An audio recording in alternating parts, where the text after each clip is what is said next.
Un cordiale buongiorno a tutte le ascoltatrici e a tutti gli ascoltatori da Giulio Cainarca e ben trovati all'appuntamento con la rassegna stampa il martedì 8 aprile. Vediamo le prime pagine dei quotidiani, partendo come al solito dal Corriere della Sera, che apre come la maggior parte dei giornali di stamani sul DEF, il documento di economia e finanza. Renzi vuole tagli per 6 miliardi, titola il Corriere della Sera. Oggi il Consiglio dei Ministri vara il documento di economia e finanza, appunto il DEF, che delinea il Piano Nazionale delle Riforme, il PNR. Sarà una terapia d'urto, dice il Premier Renzi, tagli per 6 miliardi. Sulle riforme, rivolto a Forza Italia, niente ricatti, dice il Premier. L'altro argomento in primo piano sul Corriere della Sera, l'Ucraina. Nell'Ucraina orientale, manifestanti filorussi con uomini armati e mascherati hanno occupato edifici pubblici a Donetsk, Kharkov, Lugansk. La situazione è assai tesa, mentre alle frontiere il contingente russo, forte di 40.000 uomini, non ha subito significative riduzioni, è stato ritirato solo un reggimento. Le autorità di Kiev sono convinte, si sta ripetendo lo scenario della Crimea. Gli Stati Uniti hanno ammonito il Cremlino a smetterla di destabilizzare l'Ucraina e hanno minacciato nuove sanzioni. Per Mosca l'Ucraina deve diventare federale o la stabilità è difficile, così il Corriere in prima pagina. Mentre l'articolo di fondo del Corriere della Sera è dedicato alle riforme, in particolare al nuovo Senato e le sue funzioni di garanzia. Il pezzo è del professor Michele Ainis, i virtuosismi che non servono, il titolo dell'editoriale, sulla questione delle riforme costituzionali. Il capo delle tempeste è al largo del Senato per la nave delle riforme, scrive Ainis, soffiano venti da destra a sinistra. L'alto là di Forza Italia, meglio abolire il Senato che farne un ente inutile, e dall'altra parte lo stop dei professori che dicono attenti alla deriva autoritaria. Può darsi che siano riserve figlie di calcoli politici e di egoismi di partito, non sarebbe il primo caso, ma chi tratta gli argomenti altrui, partendo dalla malafede dell'interlocutore, dimostra di essere a sua volta in malafede. Domanda: c'è modo di rispettare le obiezioni senza sfregiare le intenzioni? Quelle del governo, ma altresì degli italiani che non ne possono più di veti incrociati. C'è modo di tradurre le riserve in una riserva di consensi senza abbattere i 4 paletti di Renzi nell'ordine: no alla fiducia, no al voto sul bilancio, no all'elezione diretta, no all'indennità dei senatori. Gli strumenti esistono se i musicisti avranno voglia di suonarli. Bellissimo pezzo, mentre lasciamo il Corriere della Sera per dare un'occhiata anche alla prima pagina di Repubblica. Berlusconi chiama Renzi, sì alle riforme, dice il capo di Forza Italia, smentendo Brunetta che aveva detto il contrario. Per il Premier Renzi servono i fatti. Questa è l'apertura di Repubblica, che poi mette in primo piano anche un'inchiesta sulla Presidenza del Consiglio, retribuzioni legate al prodotto interno lordo a Palazzo Chigi. Gli stipendi dei dirigenti saranno agganciati al PIL, al prodotto interno lordo. Palazzo Chigi fa da apripista. La parte del compenso legata ai risultati non sarà data a pioggia, ma sarà condizionata alla crescita dell'economia italiana. Un altro parametro può essere la posizione dell'Italia nelle classifiche internazionali. Poi una stretta sui dipartimenti di Palazzo Chigi, le auto blu della Presidenza del Consiglio da 53 a 15, ancora invenduti un Airbus e 2 Falcon, 3 aerei in tutto. Se il governo è forte, dice l'ex ministro Giarda, i burocrati cederanno. Si occupa di altra questione in prima pagina su Repubblica, questione che ha sempre a che fare con i conti pubblici e in maniera molto pesante. Alberto Bisin, il grande risico del Fiscal Compact, è dal giorno in cui è stato firmato che si parla di rinegoziare il Fiscal Compact, che è l'impegno con l'Unione Europea per un piano di rientro fiscale nei prossimi 20 anni e l'abbattimento nei prossimi 20 anni della quota di debito che supera il 60% rispetto al PIL.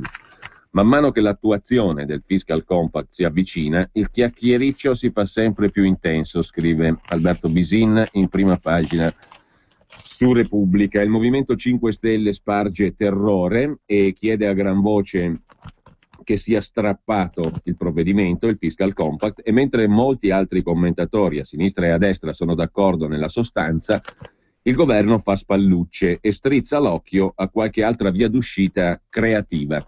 L'obiettivo del Fiscal Compact, spiega Bisin, è una riduzione del rapporto debito-prodotto interno lordo al 60% in 20 anni.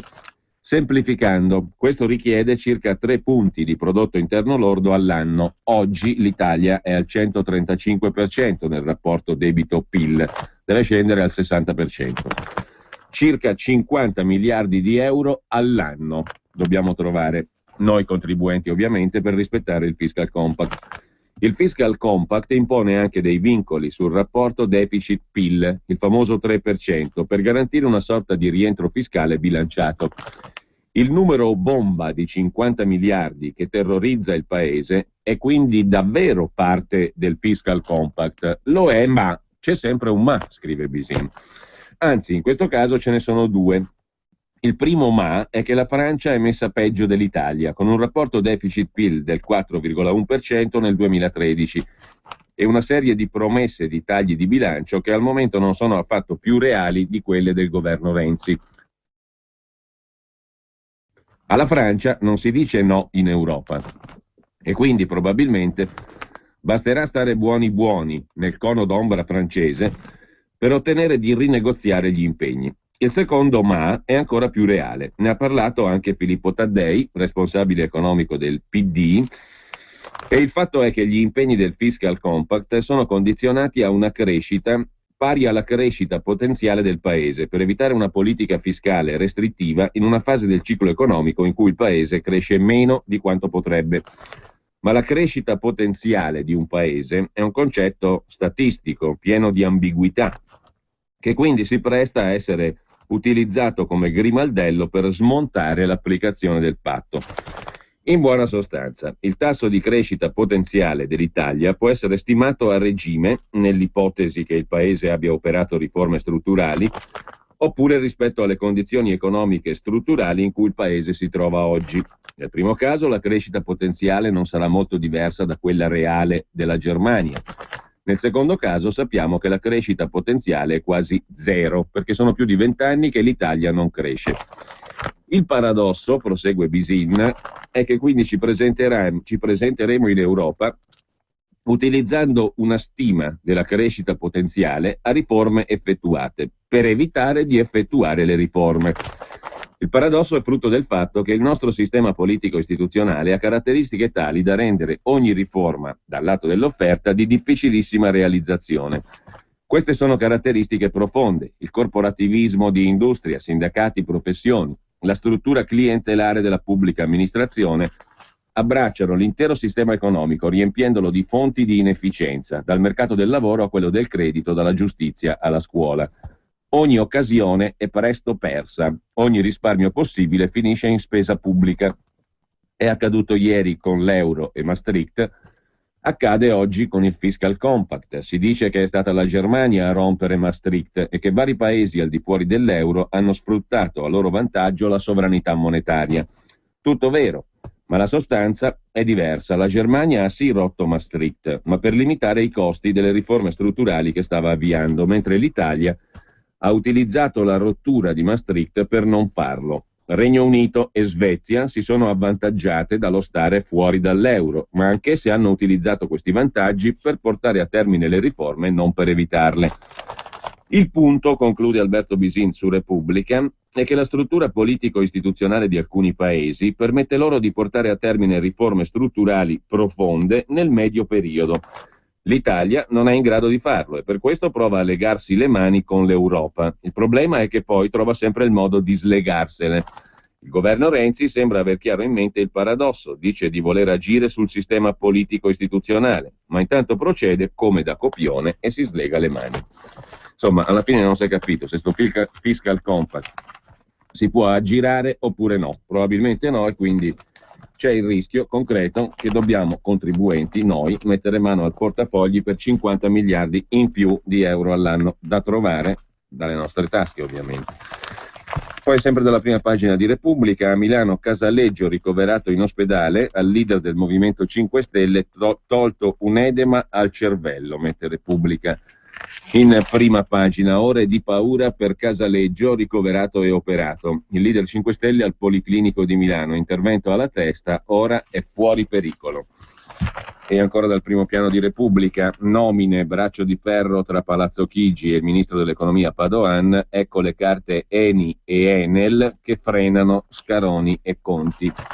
Scaroni e Conti sono i due amministratori delegati uscenti dell'Enel e dell'Eni rispettivamente, non dovrebbero essere riconfermati. Braccio di ferro tra il primo ministro, il presidente del Consiglio e il ministro dell'economia sui vertici aziendali.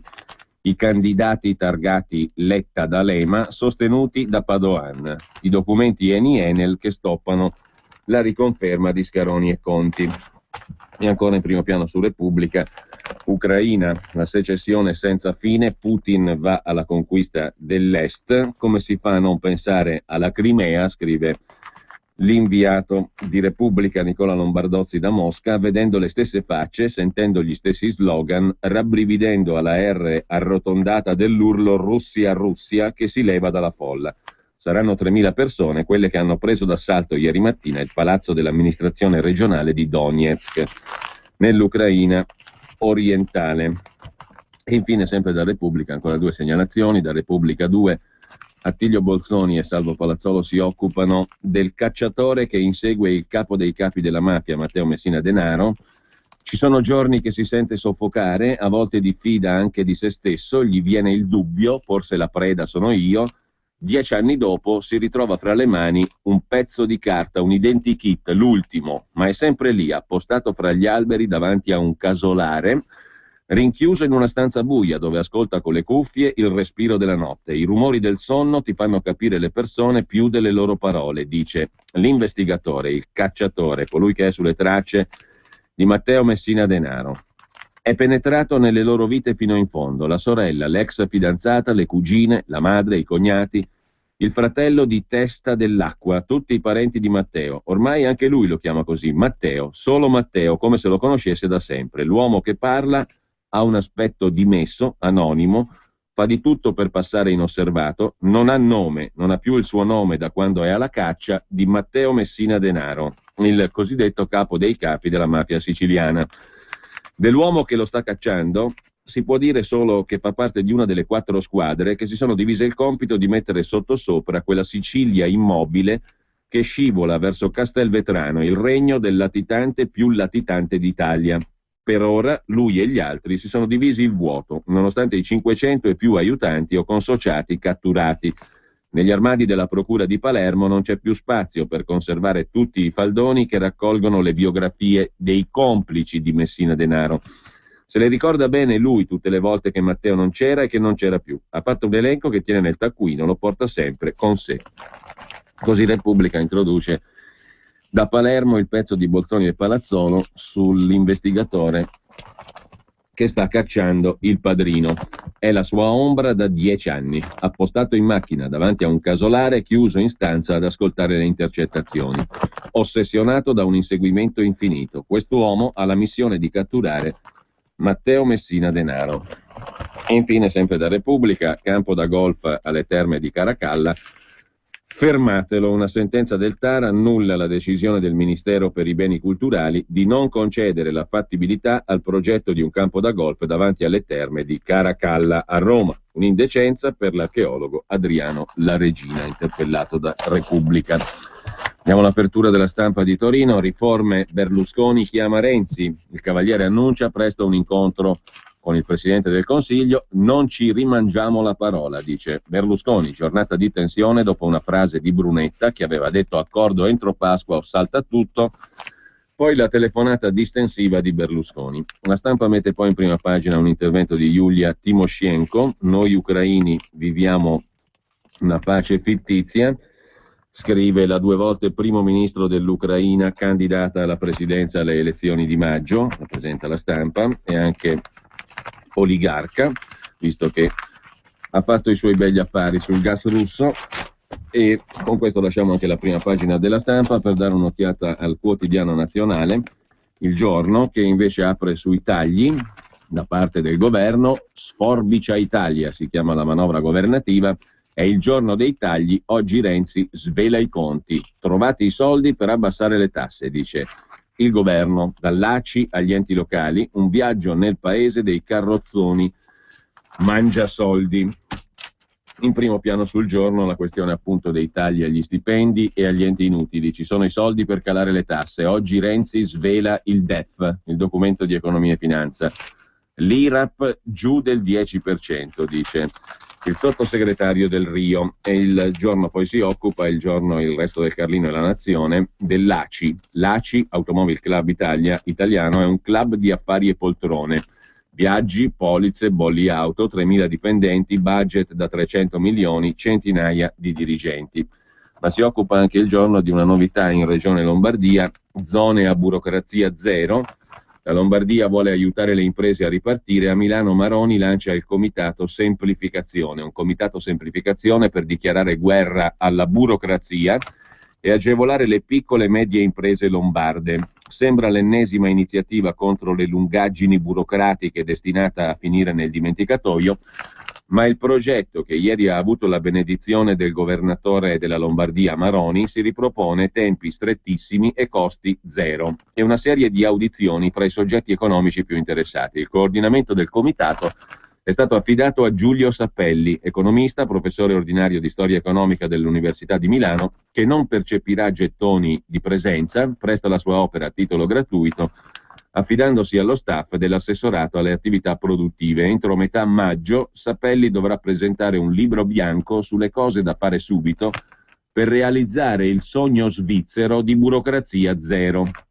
Maroni ha dato carta bianca al professor Sappelli, perché, ha detto Maroni, vogliamo sapere in tempi brevi come aggiustare il tiro per i nostri imprenditori, i quali imprenditori sono anche vivamente invitati a mandare le loro proposte all'indirizzo di mail impresalombardia@regione.lombardia.it.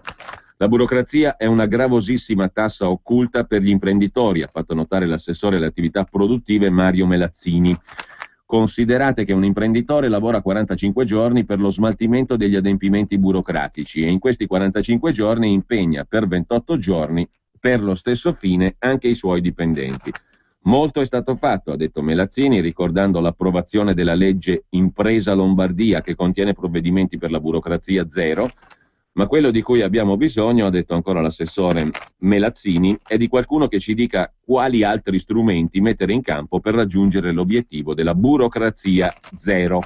Ci saranno audizioni con i vari soggetti economici, oltre a quelle con le camere di commercio, per esempio, e i corpi intermedi del vivere civile ed economico, ha precisato il professor Sappelli. Dal canto suo Maroni ha ribadito: vogliamo dare un aiuto concreto alle imprese, al di là delle misure che stiamo già attuando con il nostro assessore alle attività produttive. A proposito di cronaca milanese, diamo subito un'occhiata anche alla cronaca del Corriere della Sera.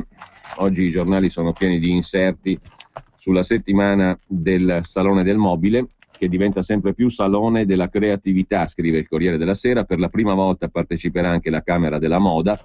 Oltre 900 appuntamenti, attesi 300.000 visitatori a Milano, indotto da 18 milioni di euro. L'ATM rafforzerà le linee del metro e il bike sharing.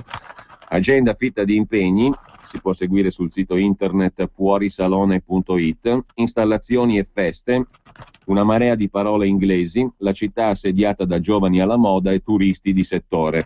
1700 espositori in fiera da 160 paesi, 18 milioni di euro di consumi stimati dalla Camera di Commercio di Monza e Brianza, giro d'affari complessivo superiore ai 200 milioni. Oggi l'inaugurazione in fiera con Maroni e Pisapia e la visita del commissario del padiglione Italia di Expo, Diana Bracco.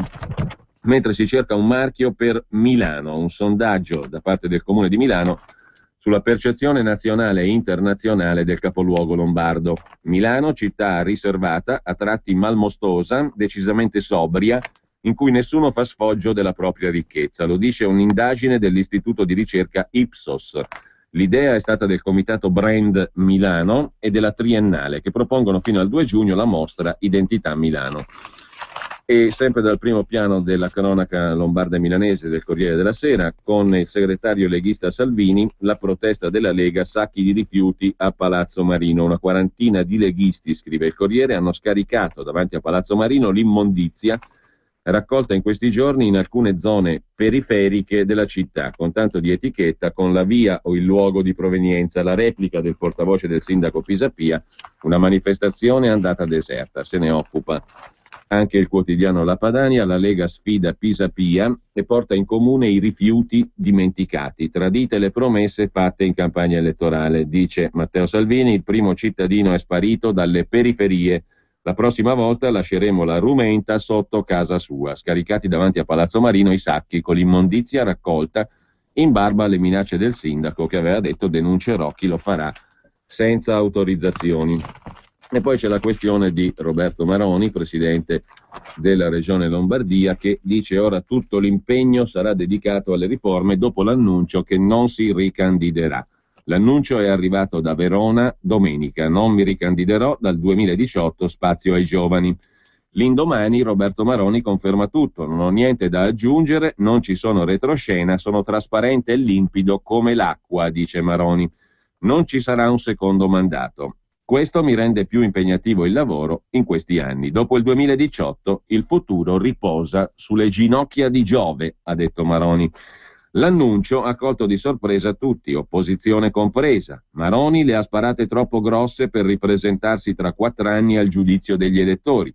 Dalla macro regione che non si farà è passato alla regione a statuto speciale, dal 75% di tasse al 100%. Da qui a fine legislatura non sappiamo cosa sarà costretto a inventarsi, dice Alessandro Alfieri, segretario regionale del PD. Replica il capogruppo leghista in Consiglio regionale lombardo Massimiliano Romeo: con l'annuncio di non volersi ricandidare, Maroni sta affermando di non voler ricondurre le proprie decisioni a motivi di tipo elettorale o in funzione del prossimo mandato, ma di voler lavorare unicamente per il bene dei lombardi. Alfieri e il PD criticano e si oppongono a ogni progetto di maggiore autonomia per la Lombardia, ma non presentano soluzioni alternative. Non sarà comunque Matteo Salvini a tentare di succedere a Maroni, scrive il Corriere.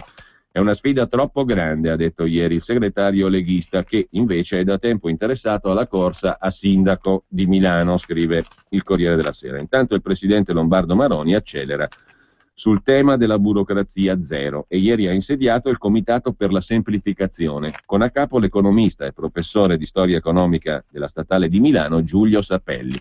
Non solo hai carta bianca, ha detto Maroni a Sapelli, ma ci devi dire quello che dobbiamo fare, come se tu fossi il presidente della regione Lombardia. Insomma, Sapelli come il Cottarelli della Lombardia, scrive con qualche approssimazione il Corriere. Obiettivo del comitato presieduto dal professor Sapelli è la creazione di zone a burocrazia zero, previste dalla legge regionale chiamata Impresa Lombardia. I primi risultati per la metà di maggio. Lavorerò molto rapidamente con altri amici a costo zero come me, ha detto il professor Sapelli. Il problema della burocrazia in Lombardia come in Italia è enorme. Infine il governo. Maroni ieri ha scritto a Matteo Renzi, al ministro dell'economia Padoan e al commissario per la spending review Cottarelli. Ci hanno tagliato 123 milioni di euro per il pagamento dei rimborsi dei mutui per il 2012. Si tratta dell'effetto dei tagli lineari che noi aborriamo, ha scritto Maroni, aggiungendo che sullo stesso capitolo è stata annunciata per la Lombardia un'ulteriore riduzione del 97%. Così non ce la facciamo, il governo lo sappia, dice Maroni. Infine, sempre dalla cronaca lombarda, l'arcivescovo, il cardinale Angelo Scola, l'arcivescovo di Milano, dice sì alla moschea, ma si chiede chi c'è dietro, la comunità o i governi? Chi sta dietro chi domanda la moschea? Chiede l'arcivescovo Scola. E a quali condizioni la domanda? Nessuna preoccupazione neanche per un minareto, purché, dice il cardinale, non me lo facciano in Piazza del Duomo. Questo è evidente. Anzi, dice il cardinale, la libertà di culto non è tale finché non ci sono luoghi di culto. Questa moschea a Milano, insomma, dice il cardinale Scola, si deve fare. Lo ha ribadito ieri il cardinale all'uscita di un convegno in Università Cattolica. Ma c'è un problema pratico. Chi c'è dietro? Una comunità effettiva, reale, unita? Oppure è un intervento dall'esterno a opera di paesi? A leggere le dichiarazioni fuori contesto sembra un appoggio alla proposta sull'ex area Pala Sharp presentata al comune dal CAIM, il coordinamento che raggruppa le associazioni islamiche di Milano. Una stroncatura invece del piano dei governi, Giordania e Marocco in testa, che si sono mossi di recente per fare una moschea da loro sponsorizzata. Chiudiamo poi dal Corriere della Sera in cronaca lombarda con un'ultima segnalazione da Valmadrera, dove il giovane sindaco renziano, 36 anni, del PD, Marco Rusconi, è stato arrestato per 'ndrangheta. Rusconi lascia, a Lecco si indaga, a Lecco città, sul piano di governo del territorio, il vecchio piano regolatore. Pressioni per modifiche, ma il sindaco Brivio, sempre del PD, dice tutto trasparente. 'Ndrangheta ed effetti dell'operazione Metastasi. Nello stesso giorno dei 10 arresti, la Finanza ha acquisito in comune il piano di governo del territorio. Dopo 4 giorni di riflessioni e tormenti in una cella del carcere di Opera, dove è rinchiuso da mercoledì con l'accusa di aver pilotato un appalto per favorire la 'ndrangheta, intascando 5.000 euro, il sindaco PD di Valmadrera, Marco Rusconi, 36 anni, si è dimesso ieri e dopo essersi avvalso della facoltà di non rispondere, ieri ha deciso che si farà interrogare dai magistrati per assicurare la massima trasparenza sull'operato dell'amministrazione comunale. Sono stati i suoi legali a consegnare ieri al prefetto di Lecco e al vice sindaco del comune di Valmadrera la missiva che sancisce la rinuncia di Rusconi all'incarico di sindaco. Un'uscita di scena, quella del sindaco, 36enne, giovane promessa del PD, renziano della prima ora, ingegnere, eletto nel 2009 col 53,1% in una lista civica di centrosinistra e già pronto a ricandidarsi a maggio. Un'uscita di scena dunque che segna una svolta in una vicenda che lascia i cittadini increduli. In questo paese, Valmadrera, Lecco, di 11.000 abitanti, sono in tanti a credere nell'innocenza del sindaco, paladino della solidarietà e sempre in prima fila contro malavita e infiltrazioni mafiose, bruciato dall'inchiesta sull'appalto del Lido di Parè, che ha portato in carcere altre 9 persone, tra cui il capo della cosca locale, Mario Trovato. Per quell'appalto, su richiesta dell'intermediario Ernesto Palermo, consigliere comunale a Lecco, Rusconi avrebbe fornito notizie sul bando molti giorni prima della pubblicazione e avrebbe assicurato che una volta aperto il bando sarebbe stato chiuso in 15 giorni invece che un mese per agevolare l'aggiudicazione a prestanome del clan di 'ndrangheta. Ma nelle 566 pagine dell'ordinanza ci sono molte intercettazioni telefoniche che allungano ombre sul sindaco di Lecco, Virginio Brivio, anche lui del PD, che non è indagato e si difende sostenendo la sua totale estraneità ai traffici della 'ndrangheta. Intanto i magistrati hanno messo gli occhi anche sul piano di governo del territorio di Lecco. Sotto la lente della procura le cosiddette tariffe che, secondo l'accusa, il consigliere comunale di Lecco, Ernesto Palermo, avrebbe applicato ad alcuni proprietari di aree interessati a ottenere modifiche del PGT di Lecco. 60.000 euro per trasformare 1.000 metri di terreno agricolo inedificabile, 15.000 euro per far sparire una strada da un terreno che sarebbe stato svalutato dalla costruzione di una pubblica via. Si vedrà cosa porterà questa inchiesta. Mentre anche Repubblica si occupa della moschea e del minareto a Milano, arriva il sì del cardinale Scola, basta che non la facciano in piazza Duomo, dice il cardinale. E poi una vicenda di cronaca spicciola, occupa casa Aler e subaffitta la sua a connazionali clandestini egiziani, dall'affitto in nero 1.400 euro al mese. Il pubblico ministero ha sequestrato la sua proprietà, cioè la sua casa subaffittata ai connazionali clandestini. L'imputato ha impugnato il provvedimento perché dice: senza quei soldi non riesco a pagare il mutuo. E sempre dalla cronaca milanese anche il Giornale si sofferma sul cardinale Scola. Minareto sì, ma non in Duomo. Il cardinale dice sì alla moschea, ma avverte le prediche degli imam in italiano. Poi c'è la questione dei cantieri su Milano, caos sulle strade, binari, fogne, tubi del gas, 940 cantieri in un anno. E anche il Giornale si occupa di Sappelli, nominato da Maroni alla guida di un comitato per combattere la burocrazia. Ma torniamo adesso alle altre prime pagine del giorno. Dal secolo XIX di Genova, la questione del documento di economia e finanza che il governo vara oggi, circa 15 miliardi in 8 mesi, quelli che rimangono alla fine dell'anno, tra tagli alla spesa e maggiori incassi fiscali. È la somma che il governo punta a recuperare quest'anno e che sarà probabilmente scritta nel documento di economia e finanza in arrivo oggi, ma dei 15 miliardi, poco più di un terzo, 5 miliardi e mezzo, ottenuti con la spending review, verrà usato per finanziare il decreto taglia IRPEF. E sempre dal primo piano del quotidiano genovese, le indiscrezioni da Milano sulla sorte di Berlusconi, che verrà decisa fra 2 giorni. La Corte userà la mano leggera, possibile un nuovo sconto di pena, primo incontro e questionario con gli assistenti sociali. Riforme, intanto Berlusconi dice al Premier, tranquillo, non ti tradisco. E poi c'è una questione locale, aeroporto di Genova, la vendita mette le ali, via libera dell'avvocatura alla privatizzazione dell'aeroporto di Genova. Parere favorevole dell'Avvocatura dello Stato alla vendita dell'80% delle quote dell'aeroporto di Genova da parte degli attuali 3 soci, l'autorità portuale, la Camera di Commercio e Aeroporti di Roma, che è un altro degli azionisti dell'aeroporto di Genova, cioè Benetton. Entro giugno sarà pronto il bando, il ministro Lupi annuncia a metà maggio la riforma dei porti. E poi prosegue l'inchiesta del quotidiano genovese sui prostituti di Genova. Ion che sfidò il racket, ridatemi la mia donna, mi vendo al suo posto. Chissà oggi dov'è quel giovane romeno, Ion. Allarga le braccia il pubblico ministero Ester Nocera davanti al quinto piano del Palazzo di Giustizia di Milano. La differenza tra una storia sordida, scrive Marco Menduni, e una storia illuminata da un barlume di speranza può stare in un dettaglio, in un gesto di generosità.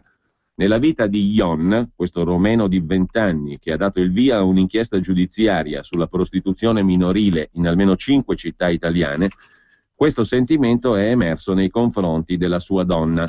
Lei, ed è anche questo un nome di battaglia, la battaglia della strada, è Martina, giovanissima prostituta nella notte di Milano. Ion la conosce, se ne innamora, fa l'amore con lei. Quando sa che aspetta un bimbo, non ne vuole più sapere che lei torni sul marciapiede. All'organizzazione che la sfrutta e che non si impietosisce per una ragazza incinta, la mette giù dura. Lei non me la toccate, piuttosto ci penso io. Da quel momento si occupa lui di entrambi, mettendosi anche lui in vendita e prostituendosi nei cinema a luci rosse. Lasciamo il secolo XIX di Genova e vediamo la prima pagina del Fatto Quotidiano. Domiciliari, l'ultima di Berlusconi, si farà operare al menisco. Berlusconi cerca il modo di rinviare l'esecuzione della pena. Ora si parla di intervento al ginocchio. I legali trattano perché possa tenere comizi e andare in video. E lui avverte Renzi, ricevimi o salta tutto. Intanto arriva il DEF, le magie per trovare gli 80 euro da mettere nelle buste paga dei lavoratori fino a 1.500 euro al mese. E poi c'è il verbo di Matteo in prima pagina sul Fatto Quotidiano, Occupy TV, cioè occupa la televisione, da parte della ministra Boschi. 9 prime serate in televisione per la ministra Boschi in 8 giorni. A centropagina c'è un'altra questione, l'indagine sulla Banca Popolare di Milano all'epoca in cui il presidente era Massimo Ponzellini. Pronto, ci presti i soldi? Tutti i raccomandati della Banca Popolare di Milano. Ho finanziato l'azienda del presidente del Sole 24 Ore, dice Ponzellini, ma è un cesso. Le telefonate di Letta per il patron di Almaviva, trattalo bene, e di Confalonieri per il suo musicista di fiducia. L'ex numero 1 della Banca Popolare di Milano, intercettato, dice anche: questo scemo di Tremonti dice che sono intercettato. Tuttavia era vero, scrive il Fatto Quotidiano. L'articolo è di Marco Lillo, bei tempi quando si poteva contare su una banca, un po' come la sinistra aveva sognato di prendere BNL, così la destra negli anni della gestione di Ponzellini sapeva di poter contare sulla Banca Popolare di Milano, scrive il Fatto Quotidiano in prima pagina. Sempre dalla prima pagina del Fatto Quotidiano, baby escort, la privacy a senso unico, l'identità dei clienti resta coperta, i clienti delle baby squillo rimarranno anonimi, eccezione fatta per il marito di Alessandra Mussolini ovviamente, niente nomi di chi pagava le ragazzine in cambio di sesso, la Procura di Roma smentisce i patteggiamenti, ma per ogni imputato è stato aperto un singolo fascicolo. E infine da Londra 7.000 euro che mettono nei guai la ministra Miller che va verso le dimissioni. Rendiconti opachi e niente scuse, via la ministra Maria Miller, responsabile della cultura, sotto accusa per 7.000 euro e una richiesta di perdono soltanto in Parlamento. Secondo i media l'opinione pubblica rischia di percepire i politici come una cricca e questo mina la fiducia nel Parlamento e nella democrazia. Da qui un'ondata di sdegno popolare e la richiesta di rivedere subito la misura degli standard etici dei parlamentari. La ministra della cultura Miller nell'occhio del ciclone, la storia da giorni sulle prime pagine dei quotidiani britannici che chiedono le sue dimissioni. Vogliono la sua testa un po' tutti, anche qualche membro del partito conservatore, lo stesso della Miller e del premier Cameron. La Miller ha fatto due cose terribili per i britannici. Non ha dichiarato chiaramente una cifra di 5.800 sterline, 7.000 euro, per un mutuo. Poi, colta in castagna e dopo aver rimborsato i soldi dovuti, ha fatto una cosa ancora più terribile. Non si è scusata abbastanza. Infine, sempre dalla prima pagina del Fatto Quotidiano, Ave Matteo, morituri, puntini puntini, te salutant, il pezzo di Marco Travaglio. 20 anni fa, estate 94, mentre il Berlusconi primo inondava l'Italia di promesse e annunci di riforme palingenetiche seguite da spot con la chiusa perentoria fatto, Indro Montanelli scrisse un amaro editoriale sulla Voce. Nelle ultime 2 settimane, scriveva Montanelli, i consensi del governo e del capo del governo sono passati dal 48 al 54%. Bisogna dedurne che è stata proprio questa politica balneare, con le sue scene da telenovela diffuse in tutta Italia, da TV pubbliche e private in gara di zelo, a provocare questa impennata di popolarità. Se le cose stanno così, scriveva Montanelli, dobbiamo cospargerci il capo di cenere e chiedergli scusa. I problemi non li ha ancora affrontati né risolti, ma è chiaro che gli italiani sono sempre più convinti che lui è il solo uomo capace di farlo, e comunque quello in cui più e meglio si riconoscono. Gli italiani, aggiungeva Montanelli, non amano i personaggi color fumo di Londra, come De Gasperi o Einaudi. Vorreste mettere il gioioso e giocoso cavaliere con le sue risate, le barzellette, l'ottimismo, la sua cordialità, le sue barche, le sue ville? Conclusione agrodolce, non resta che la resa. Senza bisogno di sopprimerci, come minacciano di fare certi suoi alleati e ministri, finiremo automaticamente confinati in una specie di Arcadia del buon costume politico, quello che usava quando la Berta filava. Non siamo pericolosi, la nostra audience si assottiglia di giorno in giorno, nella stessa misura in cui si infoltisce quella del cavaliere. Ave Silvio, morituri te salutant, scriveva Montanelli.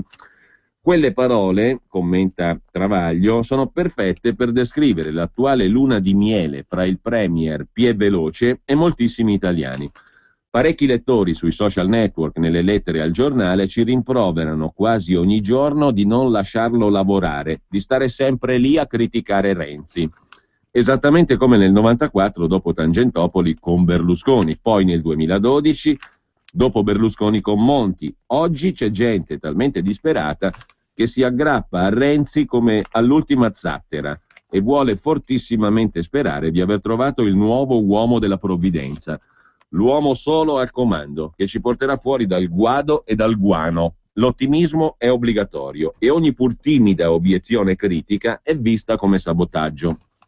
E pazienza, scrive Marco Travaglio, se il compito del giornalismo indipendente è quello di smascherare le bugie del potere al servizio dei cittadini, di dire per esempio che l'abolizione delle province è finta, che il nuovo Senato è un obbrobrio mai visto al mondo, che la nuova legge elettorale ha gli stessi vizi del Porcellum e comunque non è legge perché non è neanche stata incardinata al Senato e chissà quando lo sarà. Che la promessa del ministro Poletti di 900.000 nuovi occupati ha tante possibilità di avverarsi quanto quella berlusconiana di 1 milione di posti di lavoro, che le ambasciate chiuse dal governo erano già chiuse, che la vendita su eBay di 100 auto blu è bassa propaganda elettorale, che regalare 80 euro in busta paga 2 giorni dopo le europee ricorda le scarpe omaggio di Achille Lauro e non produrrà l'annunciato shock per la ripresa. Non basta neppure, come facciamo, sottolineare le cose buone dette e fatte da Renzi, né valutarlo sul merito dei provvedimenti, pochi, e degli annunci, troppi, e nemmeno concedergli il beneficio della buona fede sul patto con Berlusconi per la legge elettorale, dopo averlo offerto invano ai 5 Stelle. Ciò che molti non sopportano, conclude Marco Travaglio, è proprio il lavoro di scavo e di inchiesta che mette a nudo la propaganda, quasi che bastasse non smentire gli annunci perché questi come per miracolo si avverino. La tentazione di arrendersi all'ottimismo obbligatorio con un bel Ave Matteo morituri te salutant è tanta, ma poi basta ricordare che fine hanno fatto gli altri salvatori della patria. Montanelli li chiamava guappi di cartone, per sapere che anche questo, se continuerà a colpi di chiacchiere e distintivo, durerà poco, e allora qualcuno magari si ricorderà, però quelli del Fatto ci avevano avvertiti. Lasciamo il Fatto, andiamo alla prima pagina del giornale. Parte l'operazione Bavaglio, 2 giorni all'arresto di Berlusconi. Ovviamente la magistratura scheda Berlusconi, tutto pronto per il vertice tra il leader di Forza Italia e Renzi. Offensiva dei club Forza Silvio, in palio 25 milioni di voti. Il commento è quello del direttore Alessandro Sallusti. La macchina che porterà fra poche ore Berlusconi alla perdita della libertà è in moto. Secondo fonti della Procura di Milano sarebbe stata scritta la relazione sulle condizioni psicologiche e ambientali del condannato Berlusconi, se e da quando saranno arresti domiciliari o affidamento ai servizi sociali lo sapremo giovedì. Tutto ciò che sta accadendo in queste ore nella politica, in particolare il braccio di ferro Forza Italia Renzi, su riforma elettorale del Senato, non può che essere letto alla luce di questo appuntamento, che non riguarda il condannato Berlusconi, ma il libero popolo di Forza Italia, scrive Sallusti. Il tentativo della sinistra mi sembra chiaro: prendere tempo, tradendo la tabella di marcia strombazzata ai 420, per avere più libera mano nel varare riforme unilaterali, grazie al fatto che Berlusconi sarà presto, politicamente e fisicamente, impedito o molto limitato, per poi poter dire, nel caso a quel punto probabile che Forza Italia non ci stia: avete visto, Berlusconi fa prevalere i suoi interessi personali su quelli del paese. Una furbata sul tipo di quell'Enrico stai sereno che costò la testa a Letta. Prendere tempo e colpire quando l'obiettivo è debole, alleandosi di volta in volta con chi ci sta. È ovvio che i dissidenti del PD, una mina per Renzi, e il centrino democristiano di Alfano baratterebbero volentieri eterna fedeltà al Premier in cambio di un colpo mortale a Berlusconi e Forza Italia. Ma fanno ancora una volta i conti senza l'oste. Le manovre di palazzo, i trucchi, i sotterfugi possono pagare nell'immediato, scrive Sallusti, ma una cosa sono maggioranze politiche vere tra chi ha voti reali, altro sono maggioranze numeriche tra signori che di voti ne hanno ben pochi. Nel primo caso, il rispetto dell'accordo Renzi-Berlusconi, ne trarrebbero beneficio i sottoscrittori e il Paese. Nel secondo, riforme fatte tra Renzi, Alfano, Vendola, Monti, s'andrebbe incontro all'ennesimo pateracchio, come tanti in questi anni. Per quel che ne so, se Renzi è in buona fede c'è tempo e modo per chiudere, ma deve dare lui il segnale, altrimenti vuol dire che sta solo aspettando che Berlusconi finisca nelle mani del giudice di sorveglianza, per poi fare gli affari suoi, Renzi, che non saranno i nostri. Sempre dalla prima pagina del giornale, Tardelli, candidato col PD, Marco Tardelli, 59 anni, calciatore della nazionale, campione del mondo nell'82. Occhio Tardelli, scrive Tony Damascelli, gli sportivi in politica non fanno gol. Da Rivera alla idem, tanti guai e poche gioie per gli atleti a palazzo. Il Foglio si dedica alla stessa questione dicendo in sostanza: la candidatura di Tardelli è il maggior esempio che più di Gramsci, è la dimostrazione migliore che più di Gramsci dentro il Partito Democratico poté Berlusconi. La forza dell'immagine, insomma. 40 anni con il giornale, ricorda lo stesso giornale in prima pagina. Nacque il giornale di Indro Montanelli nel 74, da venerdì 11 in regalo ogni giorno 40 anni di cronaca e storia raccontati dalle prime pagine e dalle firme del giornale per ricordare i 40 anni del quotidiano, oggi diretto da Alessandro Sallusti. E poi c'è ancora in prima pagina il racconto di Luca Fazzo sullo strano viaggio in America del giudice Esposito con i figli. Nel 2011 la NIAF, l'organizzazione degli italo-americani, invitò 3 magistrati della famiglia Esposito a Washington. Spunta l'ombra di Wikileaks, esposto a Perugia, sul giudice che ha condannato Berlusconi in Cassazione. Tutti insieme a Washington, spesati di tutto punto, a incontrare e dialogare. 3 Esposito in una volta sola, praticamente l'intera famiglia di giudici, allora nota in Italia solo tra gli addetti ai lavori, ma amata e riverita negli States. Ai fasti del processo Berlusconi con Antonio Esposito, che primo in Italia condanna in via definitiva Berlusconi, mancavano un paio d'anni. E ancor più in là da venire erano le vicissitudini di Ferdinando Esposito, figlio di Antonio, messo sotto impeachment per i suoi prestiti allegri e per le sue visite ad Arcore, a casa dello stesso Berlusconi, che suo papà avrebbe condannato.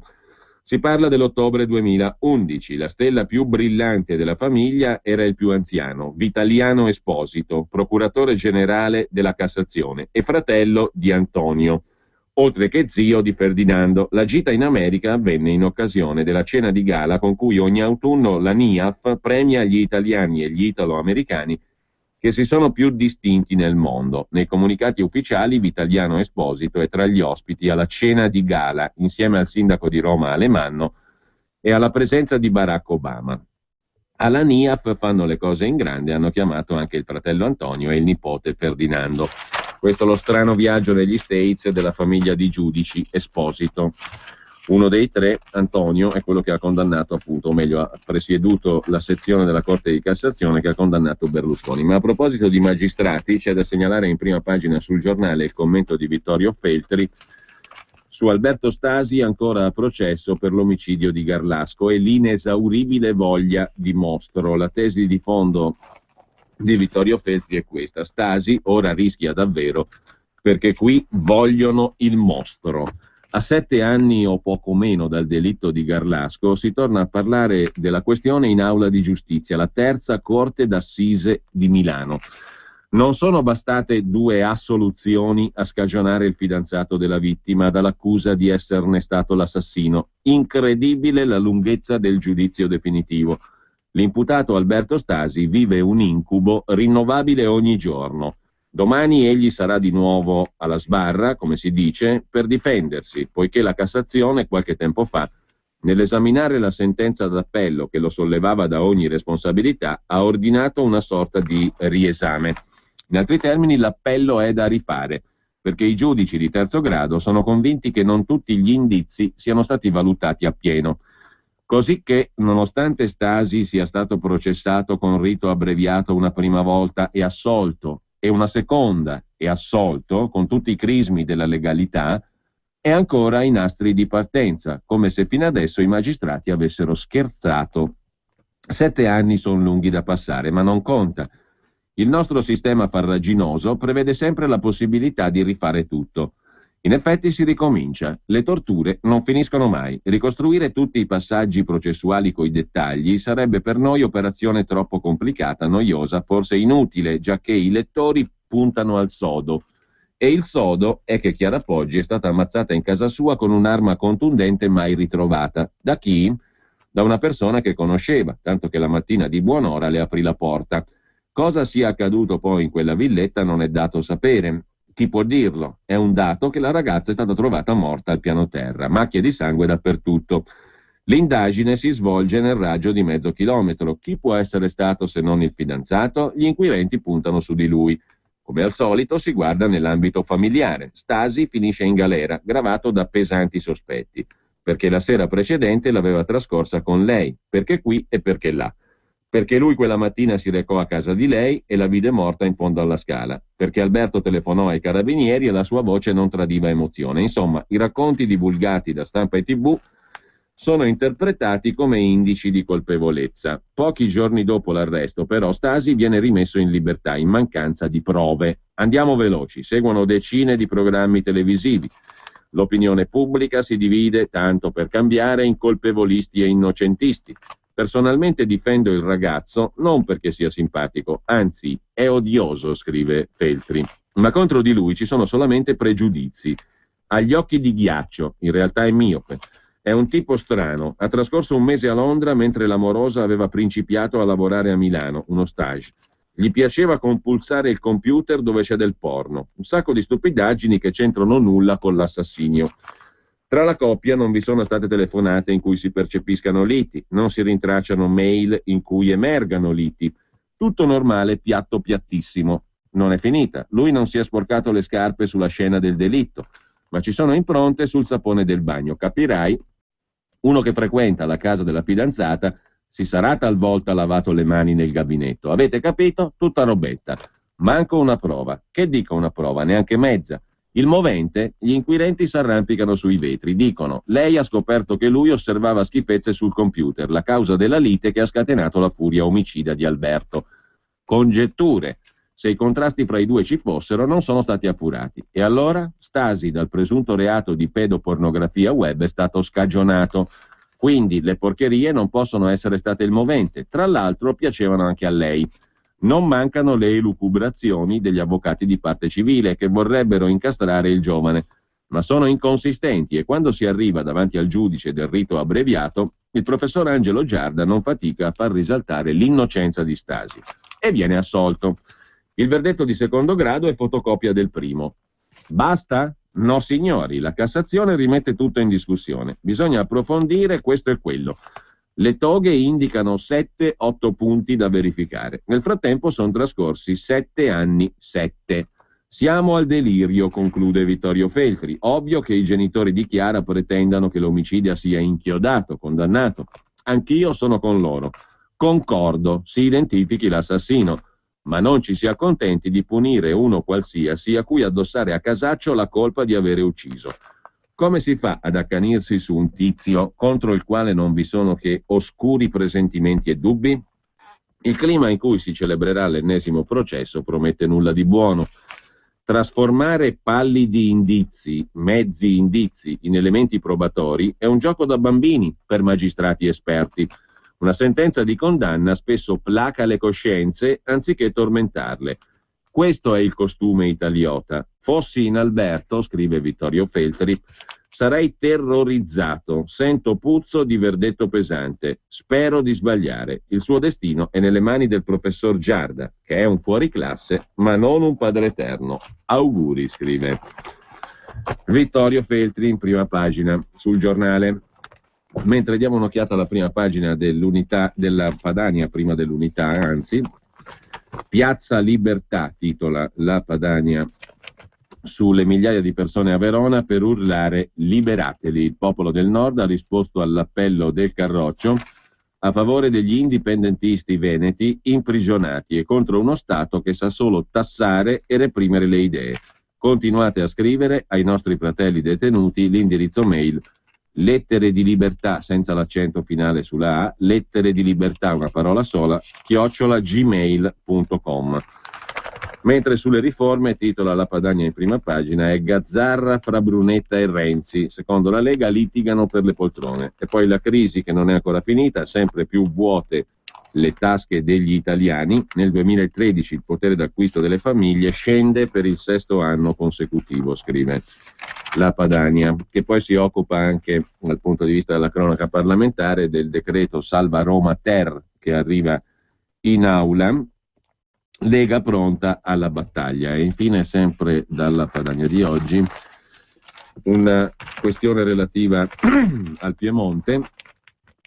Il presidente uscente della regione Piemonte e segretario nazionale della Lega Nord Piemonte, Roberto Cota, ha annunciato l'appoggio della Lega Nord alla candidatura alle prossime elezioni regionali piemontesi dell'attuale vicepresidente regionale e assessore al bilancio Gilberto Pichetto. Possiamo e dobbiamo vincere perché abbiamo governato bene, ha detto Cota.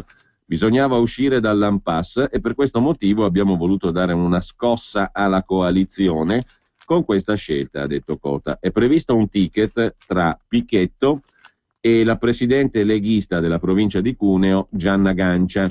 Questa linea, ha precisato Cota, passerà al vaglio del nostro Consiglio nazionale. Pichetto è persona competente, ha detto Cota, conosce alla perfezione la macchina della regione, oltre a essere uno degli artefici del buon governo della regione per questi 4 anni.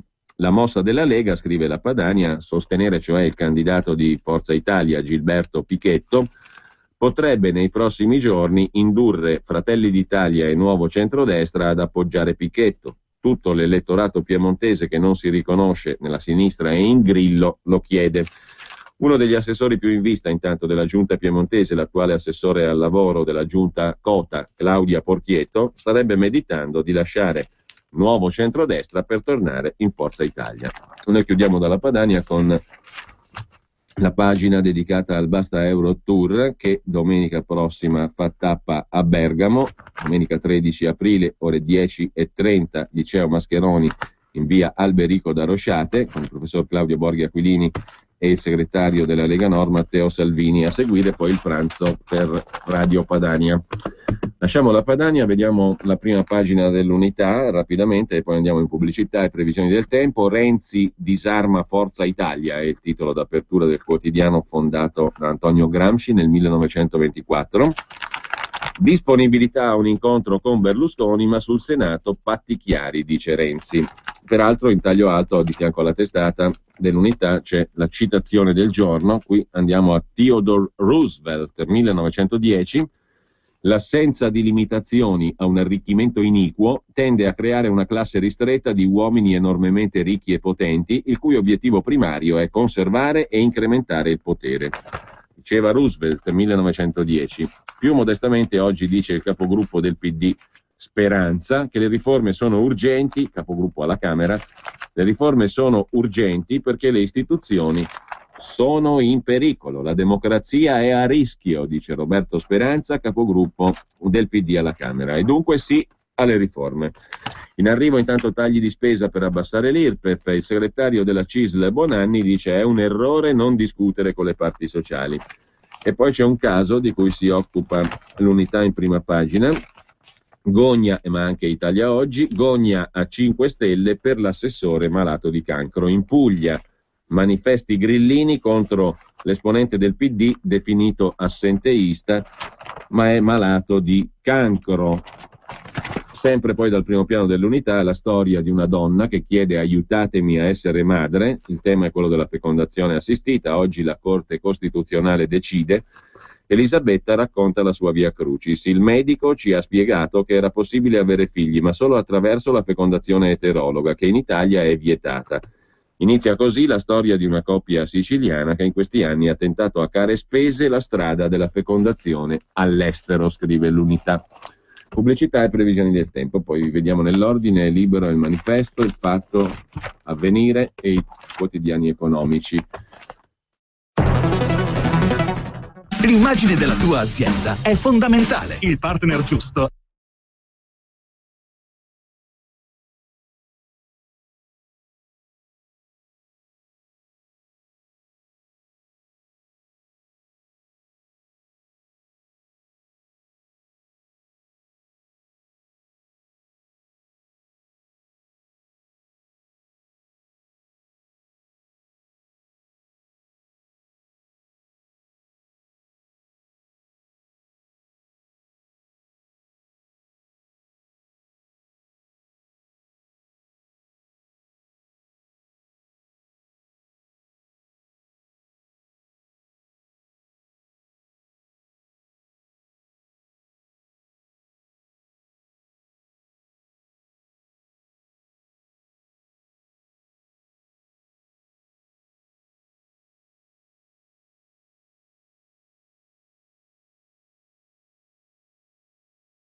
Radio Padania Libera.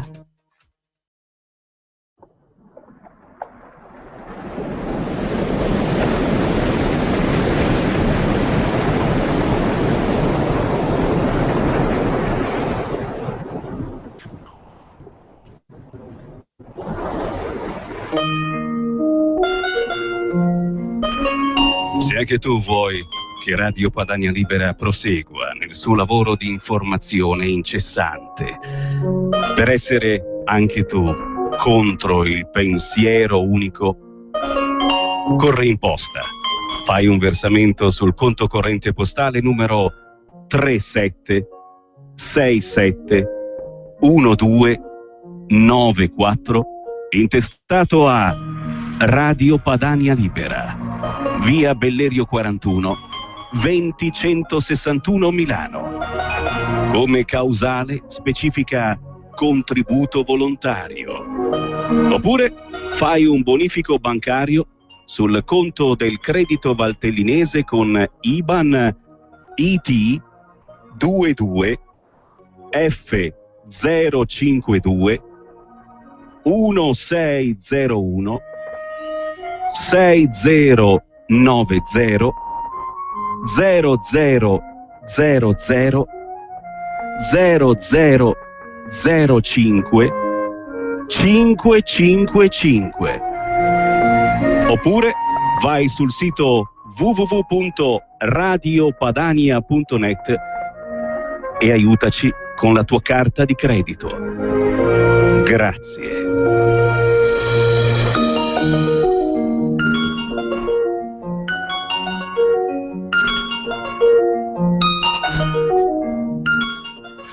Torniamo ai quotidiani, la prima pagina di Libero sulle ricette dei lettori per salvare Forza Italia, decine di lettere in redazione, inutile cercare un altro Berlusconi, non c'è, bisogna finirla con le liti interne, ripartire dal programma liberale, evitare di farci scippare i temi dagli altri, col commento del direttore Maurizio Belpietro, appunto, basta liti fuori il programma, Grillo, la Lega, Renzi agitano bandiere che erano di Forza Italia.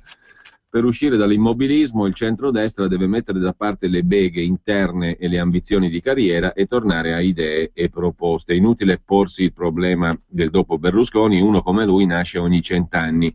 Questo non significa che dobbiamo rassegnarci a Renzi, scrive Belpietro.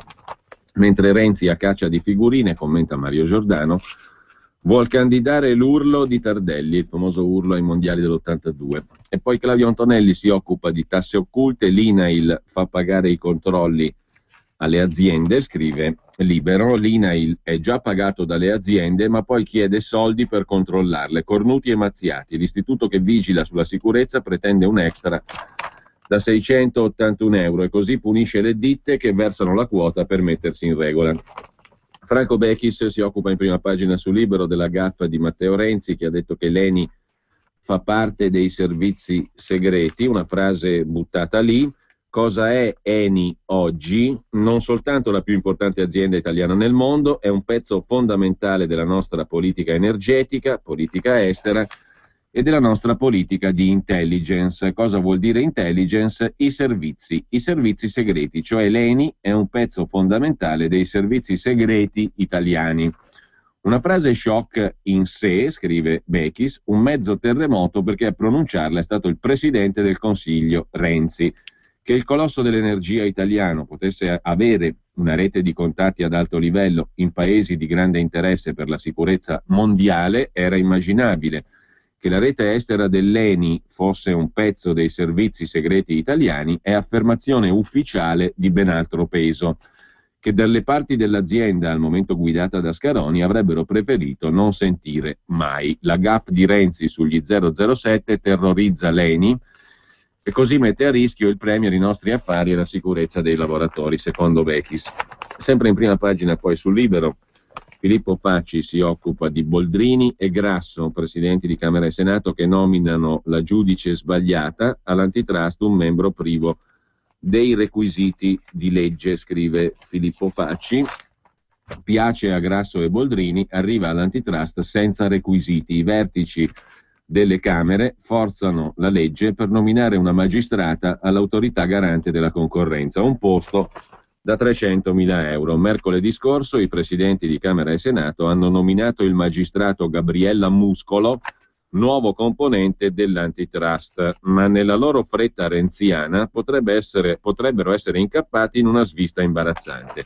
La nomina in quota rosa sarebbe irregolare. La dottoressa Muscolo difetta dei requisiti di legge per questo incarico. La legge istitutiva dell'antitrust spiega che i membri dell'autorità, se magistrati, devono essere in servizio presso Corte dei Conti, Consiglio di Stato, Corte di Cassazione. Gabriella Muscolo non è mai stata in servizio presso nessuno di questi tre organi.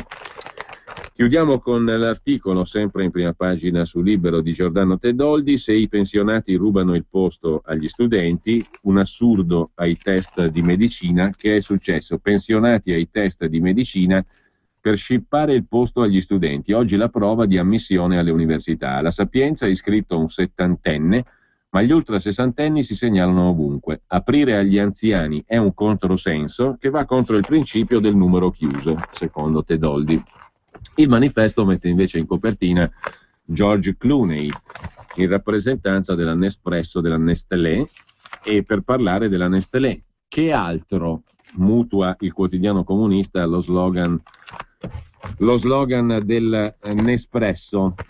Nestlé, la multinazionale dell'alimentazione, applica subito il Jobs Act di Renzi e Poletti, del primo ministro e del ministro del lavoro Poletti, capo delle Coop, e decide di trasformare il contratto di lavoro nei 3 stabilimenti di Perugia, Frosinone e Parma, da indeterminato ad altre forme più flessibili. No dei sindacati che scendono in stato di agitazione. Baci amari alla Nestlé. Per l'azienda la produzione di dolci e gelato è legata alle stagioni e perciò la multinazionale chiede di riorganizzare il lavoro negli stabilimenti di Perugia, Parma e Ferentino. Basta con i contratti a tempo indeterminato. Sempre poi dal primo piano del Manifesto il commento di Roberto Romano sul DEF, il documento di economia e finanza che arriva oggi, i famosi 80 euro al mese, e la parte del leone che la farà la spending review. Complessivamente un taglio della spesa pubblica senza precedenti, 34 miliardi di euro, di cui 20 già impegnati per coprire provvedimenti pregressi, scrive Romano. La vera sfida sono gli investimenti, il PIL italiano cresce meno della media europea, spetta alle aziende adesso creare nuovi posti di lavoro. Poi c'è ampio spazio sul Manifesto per la politica estera, in prima pagina. In Ungheria la lista governativa Fidesz ha avuto il 44,3% dei voti, seguita dall'Alleanza Democratica, la sinistra al 25,8%. Terzo partito Jobbik, l'estrema destra antisemita e anti-rom al 20,46%.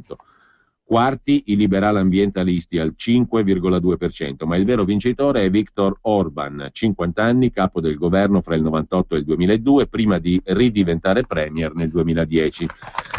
Poi c'è l'Ucraina, l'Est in rivolta chiede l'indipendenza da Kiev, riesplode l'Est ucraino, i filorussi hanno proclamato la Repubblica Popolare di Donetsk, mentre altre città come Kharkiv nella parte orientale sono in rivolta con occupazione dei palazzi del potere. Mosca ieri ha ribadito la necessità di una soluzione federale per l'Ucraina e nella capitale i neonazisti di settore destro hanno occupato la procura. Infine le elezioni in India, oggi al voto 810 milioni di disillusi, scrive il Manifesto. Per concludere con un articolo di Gaetano Azzariti, che ha molto scritto sul quotidiano comunista in questi giorni a proposito delle riforme costituzionali del governo Renzi. Se chi critica il governo è perduto, è il titolo del pezzo. Vorrei invitare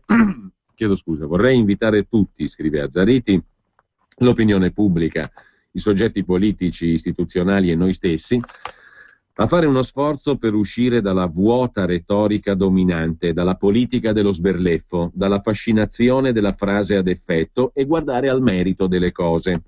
Impressiona vedere che la discussione pubblica sulle riforme costituzionali si svolge ormai prescindendo del tutto dai fatti e dal contenuto della riforma proposta. Alle critiche non si risponde nel merito, ci si limita ad adottare una strategia di delegittimazione delle persone, per esempio i professoroni. Partiamo dai fatti per esprimere poi valutazioni, iniziando dal metodo, scrive Azzariti. Nel nostro ordinamento costituzionale al governo non spettano tutti i poteri, ma solo alcune fondamentali ma pur sempre definite funzioni. Esso principalmente, il governo, è titolare, assieme ad altri organi, dell'indirizzo politico che si realizza nel programma di governo. Tradizionalmente sfugge al governo la materia costituzionale ed è per questo che le iniziative per la revisione della Costituzione sono prese dal Parlamento, a cui spetta il potere di revisione. La ragione sostanziale che porta a questa separazione di compiti, al governo l'ordinaria gestione del potere, al Parlamento la straordinaria manutenzione del testo costituzionale, dovrebbe essere intuitiva e accettata da ogni persona che abbia consapevolezza dell'importanza del principio della divisione dei poteri, a evitare il rischio che una maggioranza politica intervenga impropriamente sulle regole di tutti. È vero che abbiamo assistito ad iniziative governative per la modifica della Costituzione e si possono richiamare anche esperienze di altri Stati.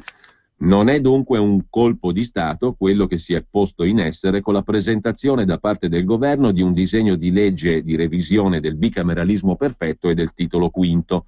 Ciò non toglie però che l'assunzione della responsabilità diretta della revisione da parte del governo Renzi evidenzia uno squilibrio a favore del governo e a scapito del legislativo. È vero, sono 30 anni che si parla di riforme, ma può essere questa una giustificazione per non discutere più nulla proprio nel momento in cui si cerca di dar seguito al dibattito? Dopo l'eventuale approvazione della proposta Renzi, il sistema parlamentare verrebbe fatalmente indebolito, scrive Azzariti sul Manifesto. Vediamo anche la prima pagina del Foglio. C'è la politica estera con l'Ucraina, va tutto come vorrebbe Putin in apertura, ecco gli annunci di indipendenza, fase 2 dopo la Crimea, e c'è la politica interna in un colloquio con Alessandra Ghisleri, direttore di Euromedia Research e sondaggista tra le preferite da Silvio Berlusconi. L'accordo con Renzi proietta Berlusconi nel futuro e piace alla sua gente, dice la dottoressa Ghisleri. Gli italiani vogliono il cambiamento, loro lo indicano, ma hanno bisogno l'un dell'altro per farlo. Come non farsi male, invece, cerca di spiegarlo Paolo Romani, capogruppo di Forza Italia al Senato. Romani spiega perché e a quali condizioni a Berlusconi conviene fare le riforme con Renzi. Poi c'è a pagina 2 il pezzo di Stefano Di Michele sul Tardelli dell'unità, che è la dimostrazione che più di Gramsci poté Berlusconi, perché non possiamo dirci berlusconiani e perché tutti alla fine lo siamo. Mentre Berlusconi se ne sta spiaggiato tra Dudu e Ghedini, il berlusconismo dilaga. La politica come spettacolo, lo spettacolo come ricerca del consenso, la beltà in lista e casomai ai ministeri, la simpatia ostentata, la vanità esibita, tutti dal palco al palcoscenico, gli spiritosi in servizio permanente, i battutisti col dono dell'avanspettacolo, le barzellette ci siamo quasi, seppur ancora pudicamente nascoste sotto l'abito degli aneddoti. Ha bene scavato la vecchia talpa di Arcore, scrive Stefano Di Michele, ha seminato impetuosamente e non c'è segmento della politica italiana, a destra, a sinistra, sopra, sotto, che non porti impresso il marchio di Berlusconi come negli argenti di pregio, che non sia stata figliata da qualche suo embrione, che non replichi qualche suo azzardo. Insomma, la candidatura di Tardelli è una berlusconata fatta però dal PD e messa in prima pagina sull'Unità. Si occupa poi il Foglio anche del documento di economia e finanza che oggi il governo vara. È un documento importante per la finanza pubblica e per il governo Renzi. Quello che sta per presentare rappresenta la prima formalizzazione della sua politica economica, il DEF di oggi. Da quanto emerge nel DEF di oggi dovrebbe essere accantonata la linea dell'elemosina in Europa per derogare al tetto del 3% al deficit, in modo da finanziare le riduzioni fiscali preventivate dal governo.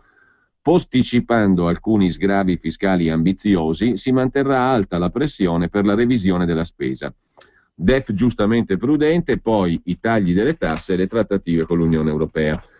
C'è anche un commento nella pagina degli editoriali del Foglio di Giuliano Ferrara sulla Ungheria, il tic della minaccia ungherese. Le reazioni alla vittoria di Orban sono automatiche e prevedibili. Quello dell'ondata autoritaria, dell'avanzata neonazi, è un tic giornalistico buono per molte stagioni, è facile da applicare, appiattisce le complessità e mette i cattivi nella giusta casella. Davanti alla vittoria di Viktor Orban alle elezioni politiche in Ungheria, i due principali giornali italiani hanno gridato al lupo, Repubblica, e annunciato con cautela che il lupo era stato limitato, il Corriere. Ma in entrambi i casi hanno dovuto crearlo il lupo, con il suo bagaglio di riforme antidemocratiche, amici-nemici neonazi e minacce all'Europa. Il partito di centrodestra di Orban domenica ha ottenuto il 44,5%, 135 parlamentari su 199. Sono 7 punti in meno del 52% del 2010.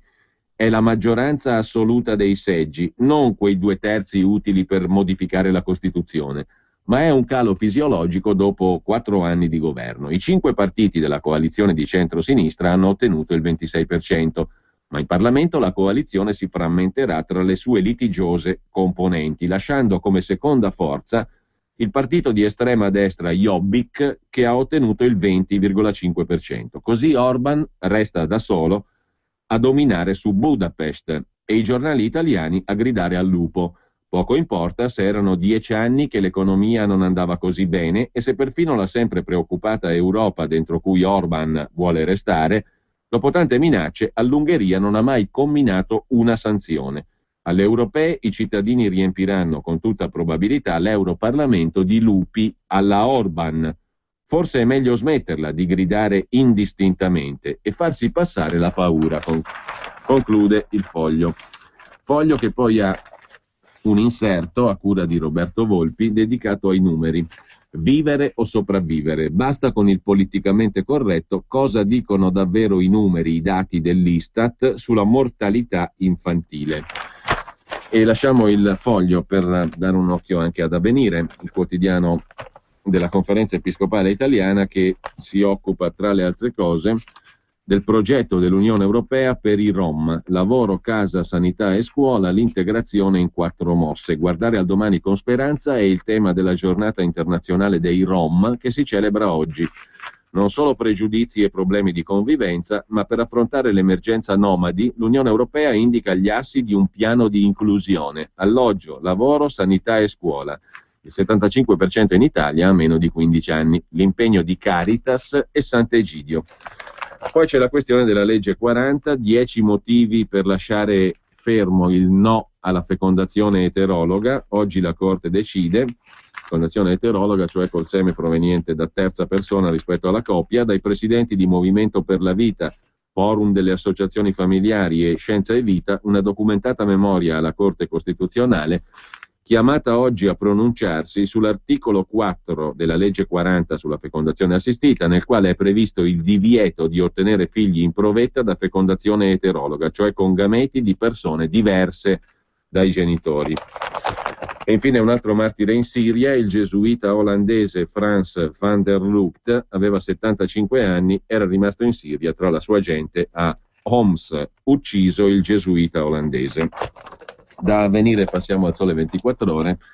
Intanto c'è da segnalare un articolo dedicato alla lotta al denaro sporco, l'antiriciclaggio che svela anche l'evasione fiscale. Nel 2013 la Guardia di Finanza ha scoperto frodi fiscali per 1 miliardo e 900 milioni, oltre 91.000 segnalazioni, operazioni sospette quintuplicate rispetto al 2009. 3 finanzieri su 4 sono impegnati contro il nero. Sempre più vicino anche il disegno di legge sull'autoriciclaggio. La novità è storica: per la normativa contro le infiltrazioni malavitose nell'economia si introduce il reato di autoriciclaggio. C'è un pacchetto di articoli allo studio dei Ministeri di Interno e Giustizia che punisce in particolare chi ricicla nel circuito legale i proventi economici della propria attività criminosa, come chi ricava denaro da un'estorsione e poi reimpiega i soldi. Quest'ultimo aspetto, finora non sanzionato, è considerato autoriciclaggio. La normativa in arrivo è stata invocata negli anni e di recente da molti autorevoli addetti ai lavori. Poi c'è la questione Alitalia, in primo piano sul quotidiano di Confindustria. Ecco le condizioni della compagnia araba Etihad: taglio dei costi con 3.000 esuberi, tanto paga Pantalone, ristrutturazione del debito e paga ancora Pantalone, e nodo infrastrutture. E infine, tra gli argomenti di primo piano del quotidiano di Confindustria, o meglio i commenti, il commento di Adriana Cerretelli sul rigore e le riforme in Europa, l'euro in bilico tra Draghi e Hollande, il presidente francese chiede più flessibilità, e poi Fabrizio Galimberti che si occupa dello stato sprecone sui derivati. Il dato sembra di routine ma non lo è. L'Istat ha rilasciato ieri le stime dell'ultimo quarto dell'anno per il conto trimestrale della pubblica amministrazione. Sommando i 4 trimestri si ottiene il dato annuo che dovrebbe coincidere col dato rilasciato il 1 marzo per la notifica prescritta dalle procedure di Maastricht. Dovrebbe coincidere ma non coincide per una ragione che l'Istat annota. Il dato annuo di Maastricht include, nella voce interessi passivi, l'effetto delle operazioni di swap, cioè dei derivati. Gli swap sono strumenti finanziari derivati che servono a proteggersi, scommettendo, dai vagabondaggi di tassi e valute. Questa inclusione è permessa in violazione delle norme di contabilità nazionale dalla definizione di deficit secondo Maastricht. I dati trimestrali invece non includono gli effetti dei derivati. La differenza fra i due dati rappresenta l'impatto sul deficit pubblico dei derivati stessi. E qui la brutta sorpresa. Nel 2013 questo impatto è stato negativo per ben 3 miliardi e 200 milioni di euro. Insomma, lo Stato italiano ha sottoscritto questi derivati, questi strumenti di finanza super creativa, diciamo così, più che altro di finanza scommettitrice, e ci ha perso 3 miliardi e 200 milioni nel 2013. Niente male come perdita per aver scommesso sui derivati da parte dello Stato italiano. E infine Filippo Daverio si occupa del nuovo Made in Italy, protagonista nel mondo, dal design al vino. Lasciamo il Sole 24 Ore e diamo un'occhiata veloce anche a Milano Finanza. Da segnalare qui, tra le altre cose, un articolo sulla Sorgenia di De Benedetti, la società energetica dell'editore di Repubblica Espresso. In programma per giovedì il Consiglio di amministrazione è chiamato a valutare la proposta di conversione da parte delle banche. Se prendessero il controllo di Sorgenia le banche, dovrebbero anche confermare l'amministratore delegato Andrea Mangoni. Insomma, si banchizza il debito, diciamo così. Mentre Italia Oggi racconta in prima pagina la storia di un'imprenditrice che gestisce un bed and breakfast nei pressi di Ferrara, si chiama Alessandra Marazzi, e rischia di chiudere per l'enorme incidenza delle tasse sugli introiti. Non voglio suicidarmi come molti altri, dice la signora Marazzi, ma o pago le tasse e chiudo, o non le pago e vado avanti. Tra imposte, tasse locali, acqua, gas, rifiuti, bolli, se ne va l'84% di quello che incassa. È tra i ribelli antifisco che su Facebook hanno aperto un sito che si chiama Protesta Fiscale a Oltranza, che in poco tempo ha già quasi 1000 aderenti. Un ristoratore ha messo un cartello sulla porta: sono un obiettore fiscale, mentre un commerciante non fa più gli scontrini. Il tutto raccontato a pagina 10 di Italia Oggi, nel dettaglio su questa iniziativa antifisco di una serie di imprenditori. O paghi le tasse oppure chiudi. Crescono gli imprenditori che non vogliono suicidarsi. La titolare di un bed and breakfast oberata da imposte e bollette che le mangiano l'84% del fatturato non pagherà.